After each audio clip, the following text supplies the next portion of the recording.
and then we'll get started. Good job, Lou. Y'all, I always forget to hit record. It is my, so I had it, this is a facilitation tip. I had it in giant red letters in all caps at the very top of my agenda so that I would remember to hit record. So if you're facilitating and have ADHD like I do. All right, I'm still trying to find it, Lou. Do you know which email you sent it to?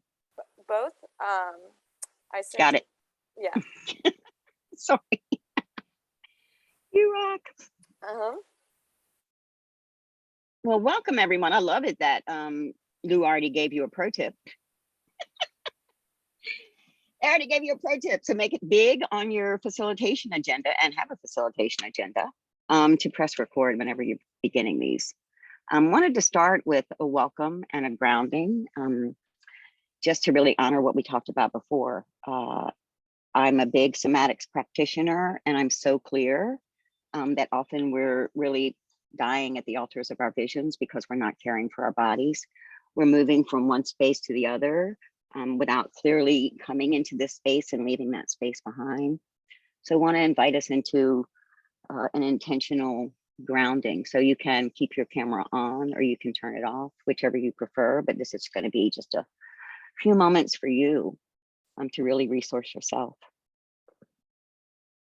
So yeah, I'm just beginning to rock my body a little. Did y'all enjoy that grounding?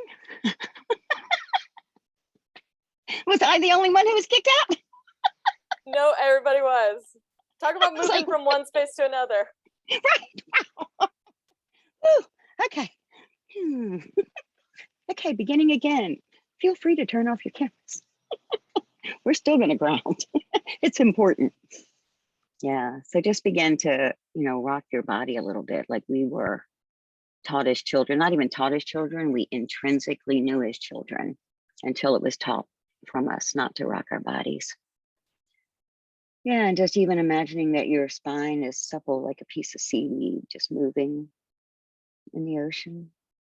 I just love all the thoughts of water. Okay, Willie, I'm gonna mute you there. All right. Hey, Rita. Yeah, just beginning to move your body, settle your body. Good to see you, Kim. Hey. Just allowing ourselves to come into this space, beginning to notice your belly. We have 3 parts. We're in our belly as it expands our gut, the seat of our wisdom. We can notice it in our chest as our lungs expand and contract to move the air through our cells, oxygenating all of our cells through our bloodstream, our organs, our brain. And we can have awareness of the breath in the nostrils as the cilia moves, as we inhale and exhale, sensing warmth or coolness. It's just important to make connection with your body because the body cannot be in the past nor the present or the future. It can only be here. So grounding in our body brings us here in this moment. So just taking one deep collective breath together, breathing in and hold that and exhaling. We now arrive in the space together. You can turn your cameras back on and know that we're so glad that you're here in this space with us. Yeah, over to you, Lou. Thank you, Kim. Thank you so much. I know that I need that when I come into facilitation. I was a little nervous, so I really appreciate that. And I think it's such a good practice in facilitation to have some kind of grounding, some sort of way to return to our body.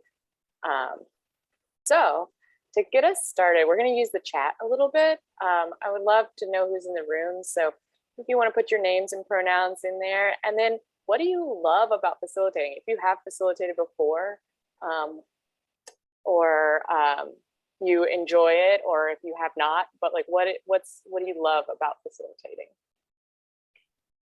And I will read some of those out as we populate the chat.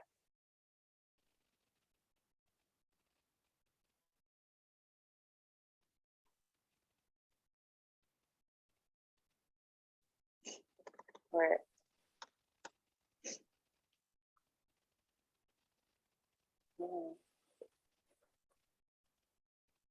Grace, humor. We got Grace says when there's an active dialogue and exchange of idea. Rita says listening. Leah, we got going so fast. The process of sharing ideas and generating solutions, the exchange, yes. We said bring in slowness.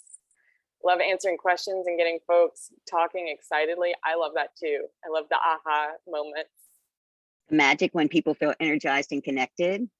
Yeah. I'm just helping you out because they're going so quick. Yeah, I love it. No, I need it. Light bulbs, when folks are engaged, witnessing the connections and organic conversations. I love good chat in facilitation too. Yes. I love it when people give good chat. Listening and surfacing new, critical, and surprising information. Yes, Nina. Yeah, love that. These are great. Yeah, so NHTSA, no, that's the other one, just so you know.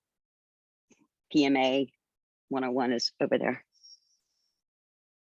Fun to watch people feel empowered by using their voice. Yeah. I'm going to send NHTSA a message. Go ahead. Yeah. Hi, I'm sorry. So maybe I can check the joint breakout room. Yeah, okay, thank you. You're welcome. Sorry about that. No all good. problem. We're all good. All good.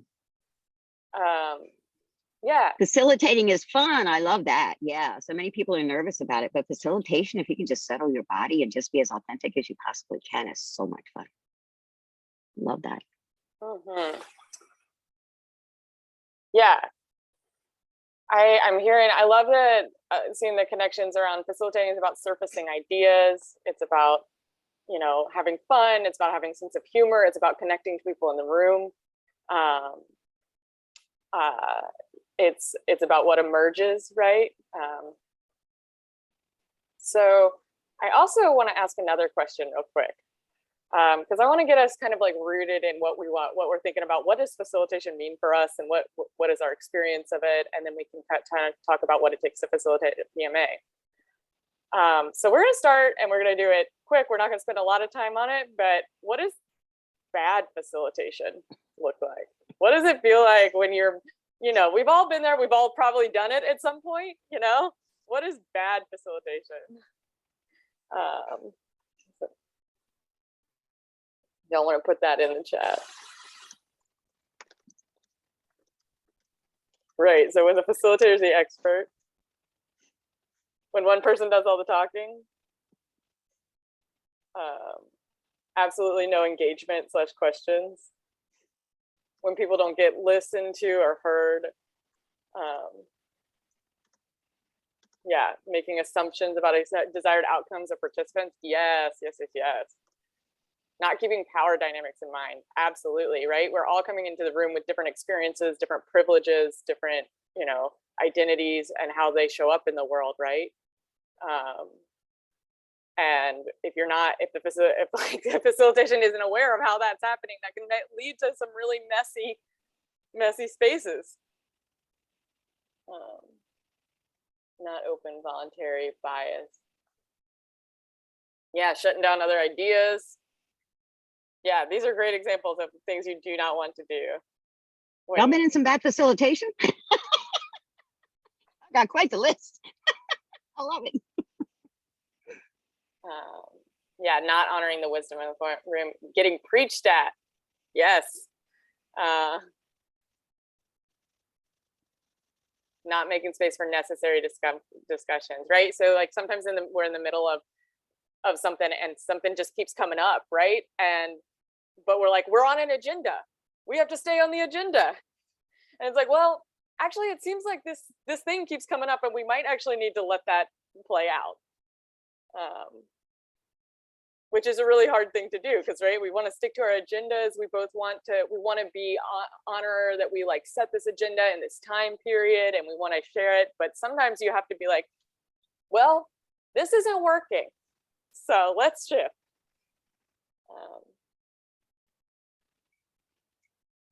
All right, Kim, do you want to ask about our next question? Sure. So in our imaginings, we all have a really cool fanny pack for facilitation. So like, let's see what cool skills y'all might be able to think about that we can have in the fanny pack. Like just any interesting tips or tools of the trade that you might know that are useful in facilitation. I'll start with one and then put them in the chat, and let's see if we can't gather a good fanny pack. So for me, I actually got a couple, like I said before, really being grounded then allows me to be with what's trying to happen and emerge in the space. And then also honoring like this tension of silence. You know, colonization has us want to rush, and our own anxiety in facilitation will make us rush when maybe we need to sit and wait in silence for a moment for what's trying to emerge. So those are a couple that I would add, and you're welcome, to your fanny pack. Yes, now we're starting to get some fanny pack. Go ahead, Lou.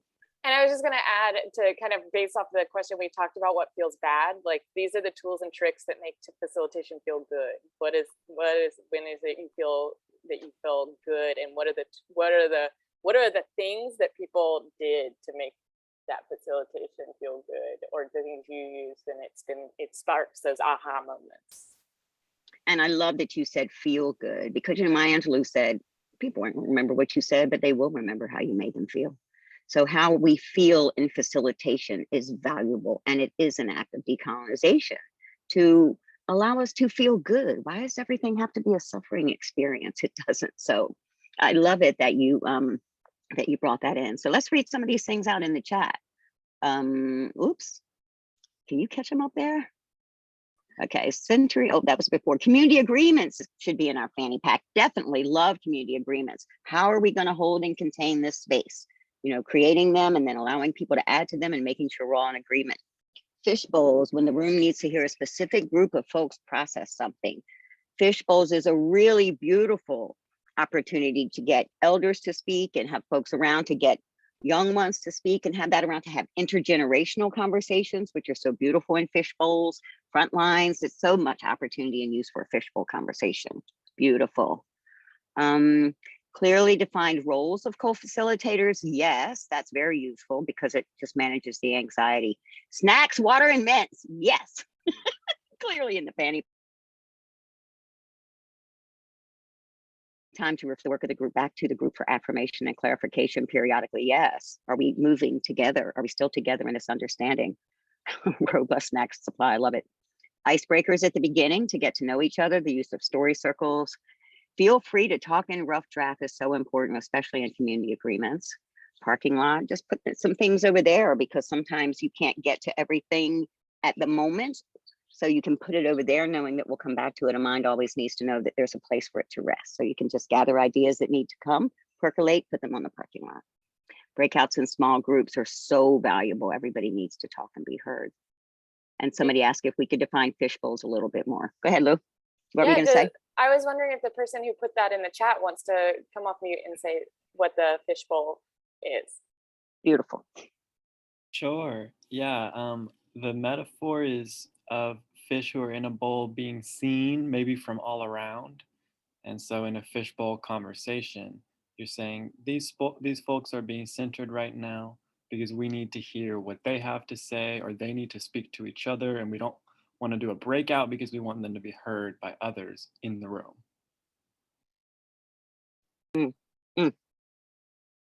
Love that. There was one more in here that was the +1, -1 something, and I was wondering if that person, I'm not sure what that is, and I was wondering if that person would be willing to come off mute and share.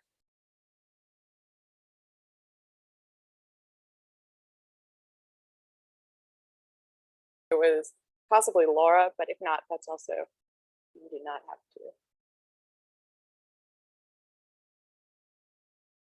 to. Yes, I feel a little silly. It was just in regards to the snacks. I was just agreeing with you. I love it. I love it. Great. So, Snacks are Silly always is required. Silly is good in facilitation. Breaks things up a little. We're not mad at silly. Great. And also just really wanted to name as well interpretation, you know, when you can have interpretation for facilitation, that's a really good tool in your fanny pack because it's so much about communication, and without folks being able to communicate, then we can't create the relationships or do any of the work. So yeah, beautiful. Yes, accessibility. Rita, do you want to say a little bit about what you mean too? Well, we have, a lot of folks in our community have varying challenges sometimes on either being heard, seen, or present. And so, just the way this is being organized in terms of AOL and translation, all of that is important, and as well as mobility issues in terms of accessibility to this space. And also, speaking of space, the importance of space, Kim, go ahead. Well, you know. All right, Lou, I think if there is nothing else in the chat, I'll toss it back to you to, oh, I do see Nina's comment about a prepared facilitator with a well thought out agenda based on previous conversations and input, not creating an agenda in isolation. Nina, you want to say a little bit more about that? Because that's powerful. Speak to that. Yeah, I think about this in the context of a lot of coalition meetings that I've been in and experience, and just like, I think it's important for conversations and discussions to like flow well, for there to be like preparation beforehand where there's actually community input of the agenda to be had or a meeting to be had. Versus like an assumption of here's what we need to talk about. I have all the ideas, boom, boom, boom, one person kind of holding the role of creating the agenda, making it more of a community and collective process. Love that. Beautiful. Thank you, Nina. I'll add All right, mine. Lou. Yeah, I'll add mine. The reason why we call this the facilitation fanny pack is because I actually do have a facilitation fanny pack that I like to have. And keep all my markers in. So when I come with markers and flip charts, they can be right around my waist and I can just pull it out and it's great. I love it. So that's a trick that I love to use, and it's really silly. So yeah, I love this. This was one of the things I was like, I am not the expert on facilitation, and all these people are really brilliant. And I'm like, I just want to hear what other people are bringing into the room. So thank you all so much for sharing all these things.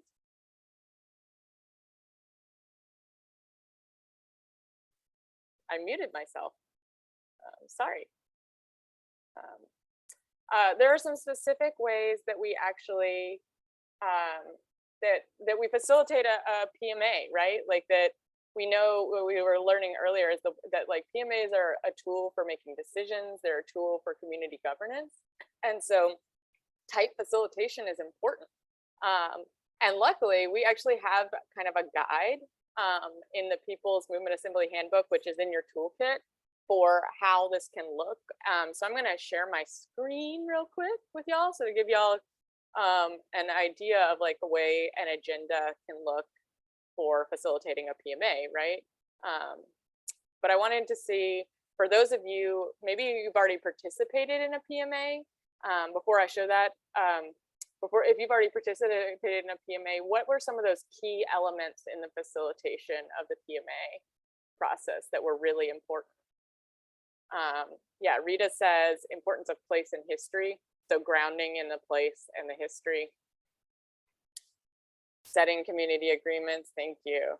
Yes. Consensus, thank you, Marie.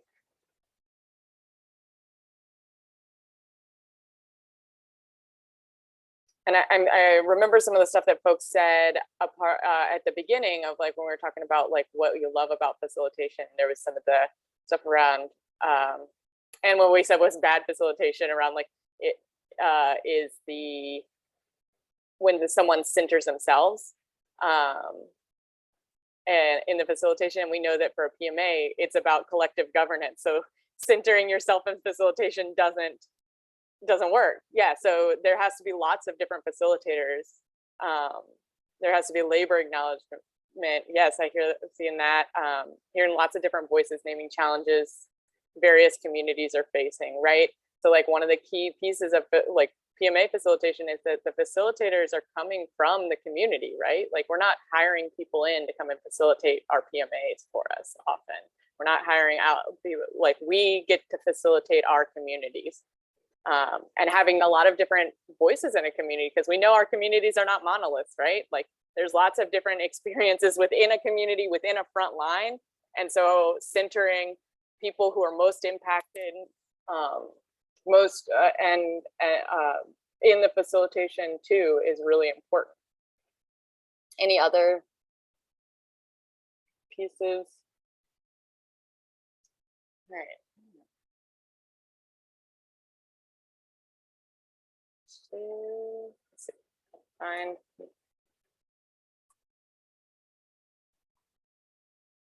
Okay. So can folks see this? We got a facilitation guide here. Ignore all my open tabs, you know. So right, there's kind of a basic agenda in here. Oh, I also say, Laura says, centering different types of learning, offering resources to support folks to absorb the information in discussions. That is so key. I think that's a really important piece because I think PMAs can also be really overwhelming sometimes. It can be so many people and so much happening, and there's so much information coming out that it can feel really, really overwhelming. So having different ways that people can absorb that information is so important. Whether that's like art, right? Like incorporating art or visual note taking, offering language justice and translation. Also different types of spaces, like we're not just going to do group discussion the whole time, right? We can go and break out and like we get small, so we actually have opportunities to interact with one another, maybe talk one-on-one about certain issues. People who are floating around checking in with something, that can be a huge facilitation role, is somebody who can be, maybe they don't speak in front of the group at all, but they float around and check in with people. Yeah, time to build relationships. I love this, Rita, so very much. I think this is one of the most important things that we can do is, right, like sometimes the magic happens in the between moments. Right, so like in the between moments when we're between sessions, I think about past SMAs I've been to and bonding with Nikki Brown and Pumpkin about how we were going to go to the gas station to get chicken and cackling, and then that's how we became closest friendships, and when we've developed deep relationships, and we also are able to move together, right? So time in between to build relationships and building that in and making that intentional as part of the work. So this is a guide here for some of the ways that we can also practice these things. So the facilitation for a PMA is broken out in certain sections. So we start with a welcome and opening, right? It's how we set the tone. We find out who's in the room, name the purpose of the assembly. And I saw some folks when we were talking about like good facilitation and practices, they're talking about music. And I think culture and cultural practice is really important, and it's also about setting our grounding in location and our place and in culture, right? So this can be song or prayer or ceremony. There can be elders from the community speaking to the history of the place. You can have who your delegations show up and name your goals. You can map where people are. Those are all ways that you can do this. Then we do the agreements. We set out like you can do community agreements. You start out also your guidelines. What are you trying to accomplish? What are we trying to get done?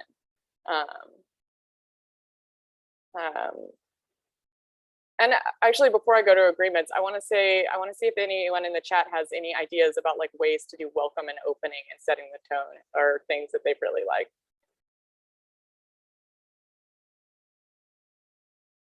And you can come off mute if you also want to say.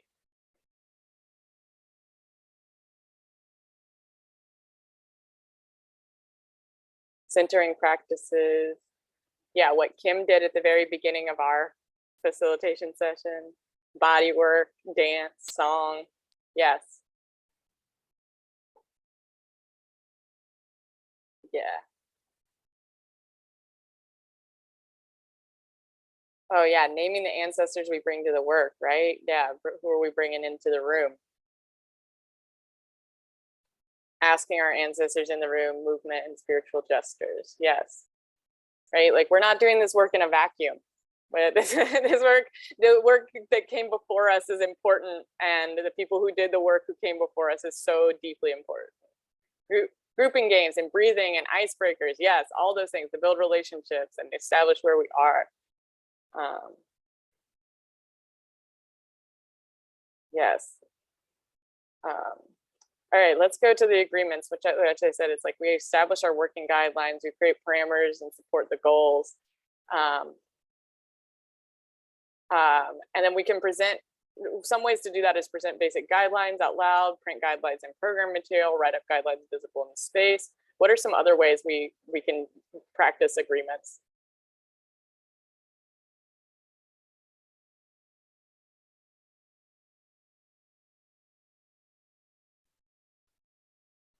By I also think it's a good idea to have, like, when you just have people read the ones that like speak to them, and then maybe have them explain or relay what that means to them, so it makes them more personal. yeah, let people say what they want to live together respectfully. Yes, call and response. Love that. That's a beautiful way that also brings in that body. And yeah. Give ample time for people to add them and have them posted up in multiple areas around the room. Love that, Grace. Thank you. I think that one of the important things to me is agreements are a living document, right? They're not set in stone. There's something we have to return to and be like, is this still feel right? Are we still agreeing around this? They're also a way to deal with conflict, right? So like when we set some agreements together, we can be like, hey y'all, is this aligned in our agreements? Are we setting the tone? Like, is this, yeah. Is this what we were set out to do in our goals and our agreements? So yeah. And then we're going to describe the problem, right? Like we know what's happening to us a lot of the time, but we also need to make it clear. We need to provide a political context. We need to name the systems that are, who is attacking us. We know we're living under attack, but who is doing the attacking? And so what are some ways we can do that? I know we can do like discussions or exercise at surface problem, panel of speakers. We talked about a fishbowl earlier. That's a great way to do that. Any other ways that y'all like to kind of get to describing the issues?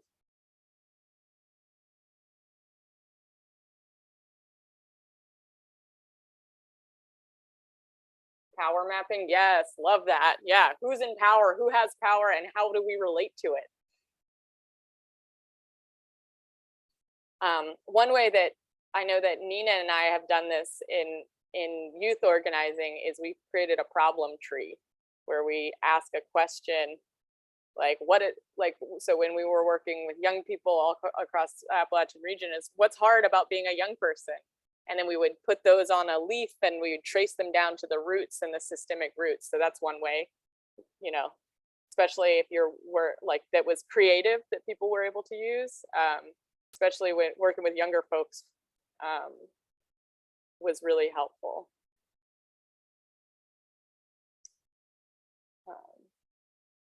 Does anyone, let's see who said, Isabella, do you want to say any more about power mapping? What that means for you or how that has looked?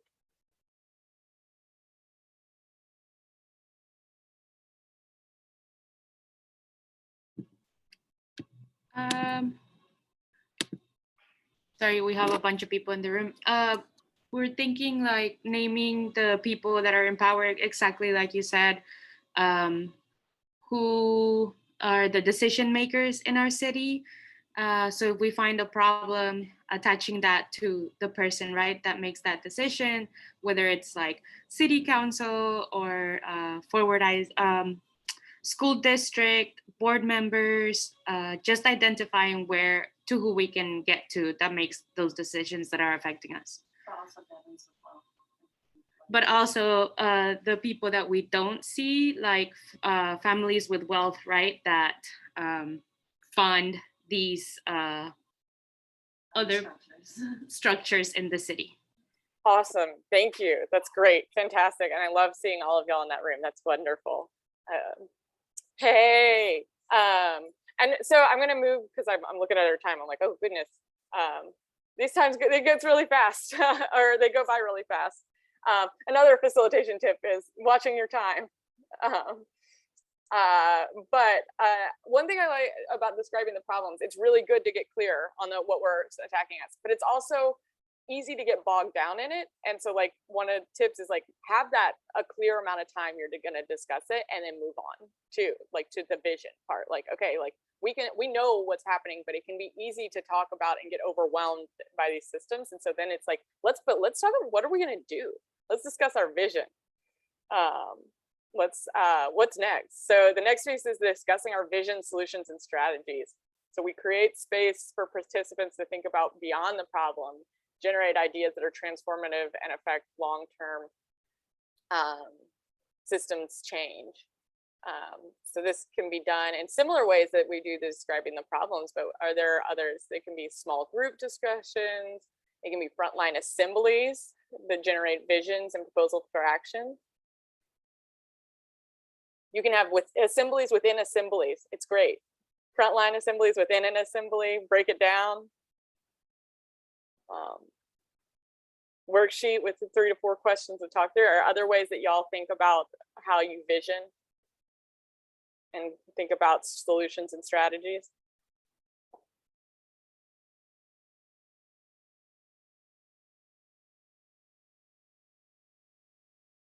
Using art, yes, I love that. Because sometimes we need to play a little bit before our creative brain can come online because we're so activated that it's really sometimes challenging to vision ourselves when we don't settle our bodies or let ourselves play.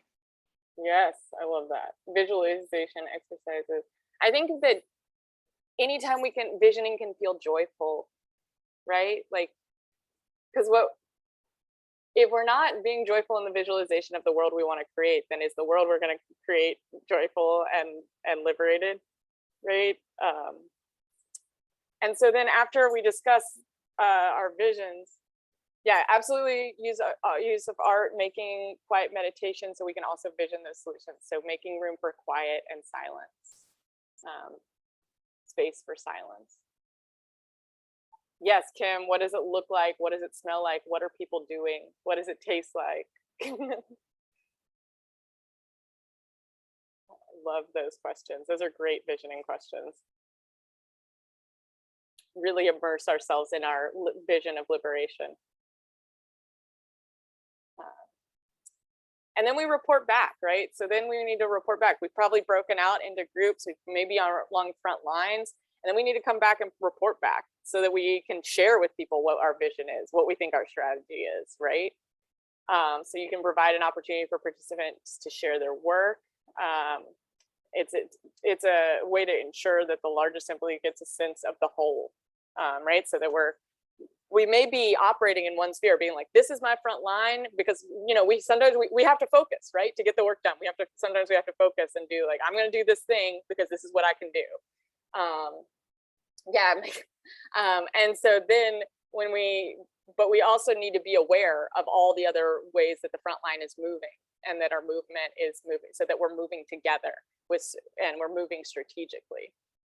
So yeah, we're getting some report back things about in here is a suggestion around fish bowls, but I also love the theater skit to report back. I presented one by one.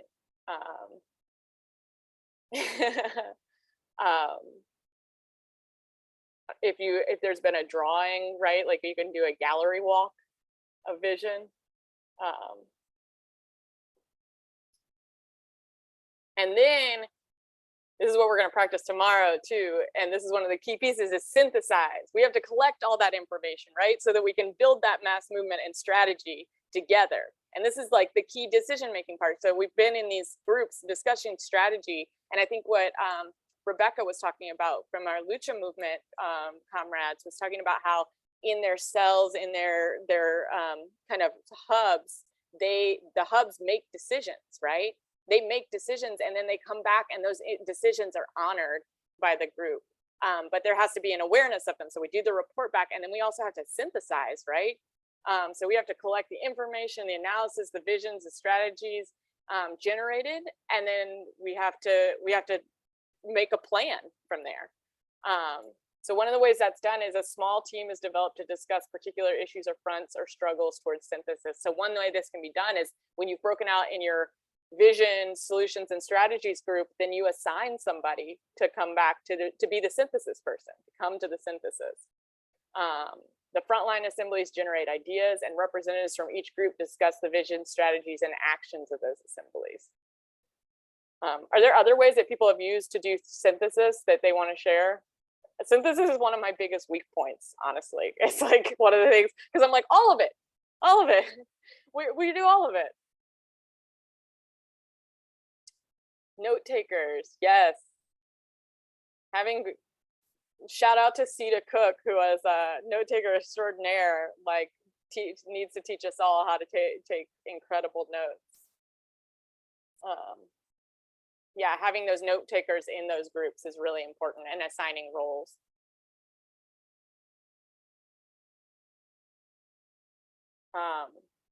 And then there's commitments to action. So we've synthesized, we've created a strategy and a plan. Now we gotta do it. And we gotta be like, okay, are we committed to this? We gotta bring the synthesis back. So like we create the synthesis and we bring it back to the group, right? Because we can't just be like, this is the plan we made, right? We're good, cool. So the synthesis we bring back and we're like, does this feel right? Does this reflect what y'all's visions and strategies?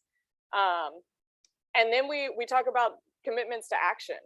And we talk about who's going to do what, because this is a mass movement. This isn't for just one person to do. You see where people can, we're going to decide on next steps and create shared action plans and name the impact that our assembly wants to make.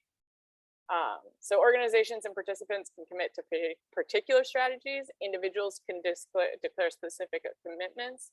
Work groups are developed and tasks are distributed.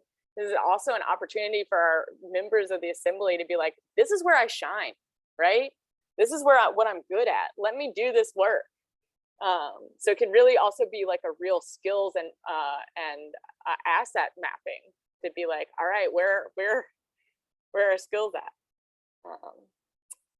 So anybody have any other ways they've done commitments to action or facilitated commitments to action?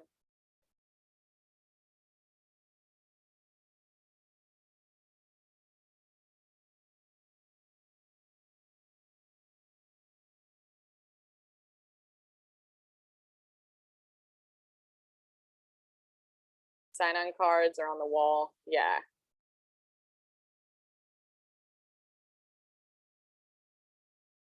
And then start the committee meeting right there. Yeah, there we go.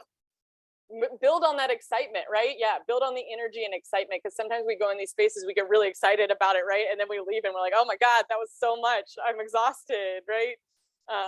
So it's like, how do we keep the momentum? And which is also, going back to what Kim was saying at the very beginning, building in those rests so we have time so we can keep the momentum. Agree on next steps and who's holding those steps, yes. And then we have the closing, right? Then we close it out. And these assemblies are powerful gatherings of people and collective spaces. And we want to honor what we've done together, right? And celebrate what we've done together and reflect the power of people coming together to do this process, to govern and make decisions and build a movement. So we're reflecting the power of the assembly. We're naming our accomplishments. We're representing the commitments moving forward. And this is, we can circle this is a great time to use circles, songs, chants, prayers, ceremony. It's a really good way to like root back to the beginning, where we open with song or prayer or calling our ancestors in.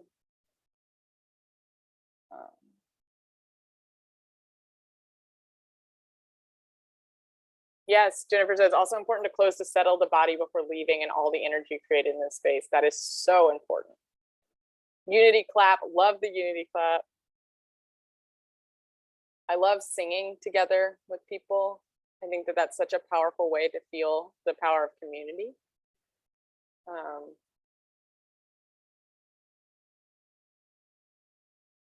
Yeah, I'm gonna stop my screen share. So that list also is available in the People's Assembly Movement Assembly, which is in your toolkit. It's also on the south2south.org website. We have about 5 minutes left. I want to pass it to you, Kim, to see if you about question for if any lingering questions or things that are coming up for people. Cool. I just also kind of wanted to just offer a comment around conflict, and around like a grounded and settled body. You know, conflict and change are two things that terrify us, and yet they're required if we're going to have liberation.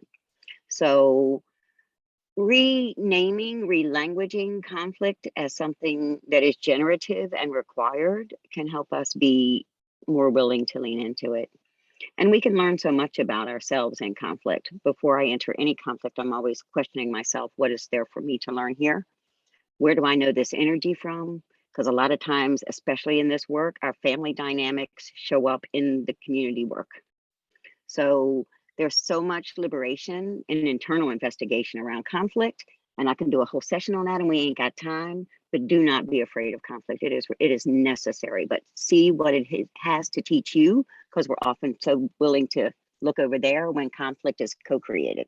So if I can figure out what part of it is mine, then I've already started solving it, at least getting what medicine there is for me there, towards my own liberation. So yeah, just offering that about conflict. So yeah, I would love to hear, entertain any questions, any takeaways. We have some time for some just conversation, because we want to be in relationship with y'all. So come off camera, come off mute, or raise your hands, or do whatever, and just share whatever you want to share, or ask whatever you want to ask.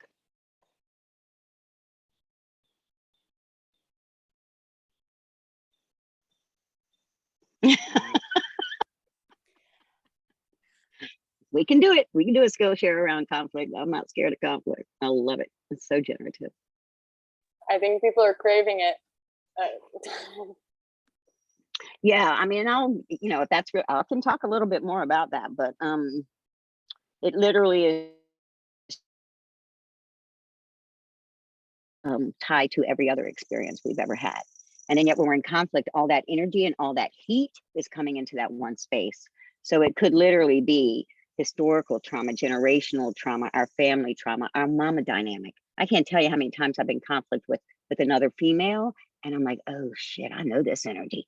This is my mama energy. So I'm gonna have to not show up as little Kim.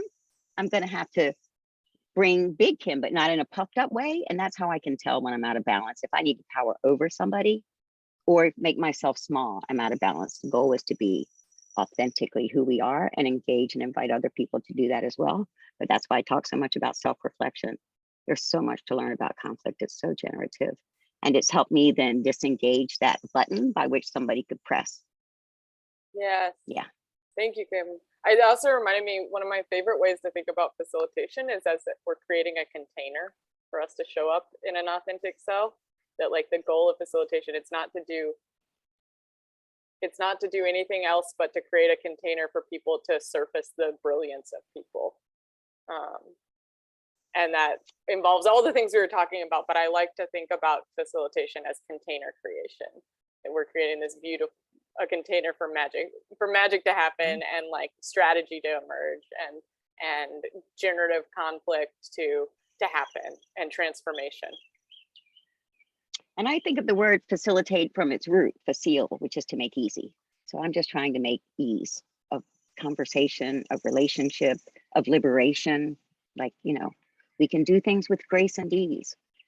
We have been taught that we need the power of cortisol and anger and fear. We don't need that. That's colonization. Love is actually a neuropeptide activating energy that we can actually engage and create energies around us that actually create an energetic field of love that are going to want to call people to this work rather than to this, you know, way we're holding it now. Anyway, I'm gonna stop preaching. What y'all got to say?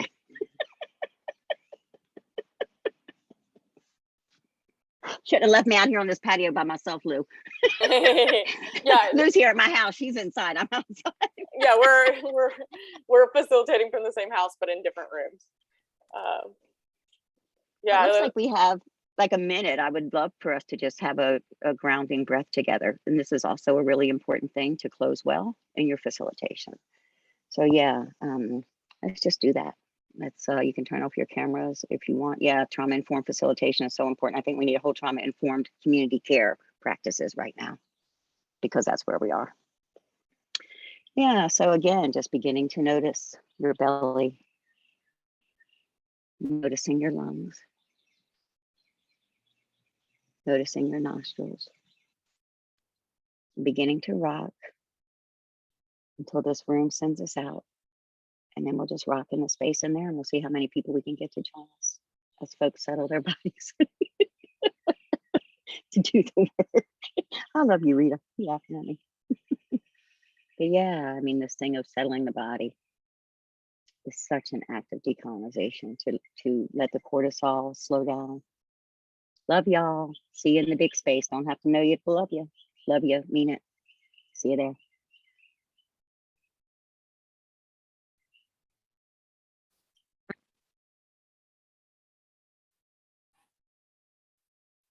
Hello, hello, everyone. Welcome, welcome. Pumpkin, you here?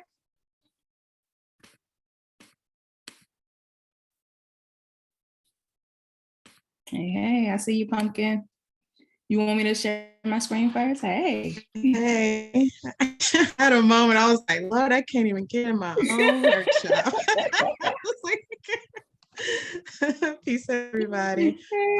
Yeah, you can share your screen. All right, cool.